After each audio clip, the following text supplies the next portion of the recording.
नाज़रीन अवांखे ॿुधाईंदा हलूं त दादू में राब्ता कमेटी ऐं सिविल सोसाइटी पारां शहर अंदर गंदगी जी आज़ार खिलाफ़ प्रेस क्लब आॾो एहतजाजी मुज़ाहिरो कयो वियो। इन हवाले सां वीडियो लिंक ते मौजूद आहे तारिक लिगारी जी। तारिक अजी दादू राब्ता कमेटी सिविल सोसाइटी पारां अॼु म्यूनिसिपल कमेटी ऐं मुख्तियारकार खिलाफ़ एहतजाजी रैली कढी वई आहे। हिते मौजूद माण्हुनि सां ॻाल्हाईंदासीं त उन्हनि जो अॼोको एहतजाज कहिड़े सिलसिले में आहे। दादू गंदगी जो ढेर थी चुको आहे।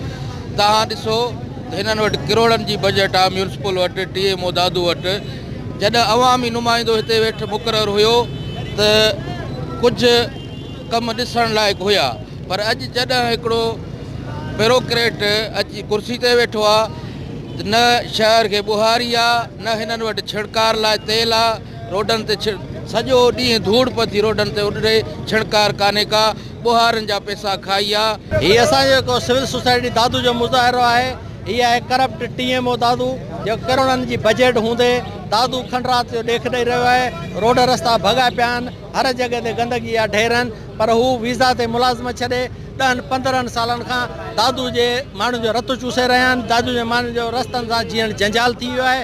उनखां अलावा मुख्तियारकार दादू हर जाइज़ फ़र्द ते 25 खां 30 हज़ारनि ताईं फ़ी मुक़ररु करे छॾी आहे। जॾहिं खां वठी बल्दियाती निज़ाम ख़तमु थियो आहे, उन ॾींहं खां Dadu municipality, Dadu municipal committee, town committee Phulji, town committee Bahawalpur, town committee Makhdoom Bilawal जो इंचार्ज दादू जे TMO खे कयो वियो आहे। ज़िले काउंसिल जो बि इंचार्ज दादू जे TMO खे ॾिनी वई आहे।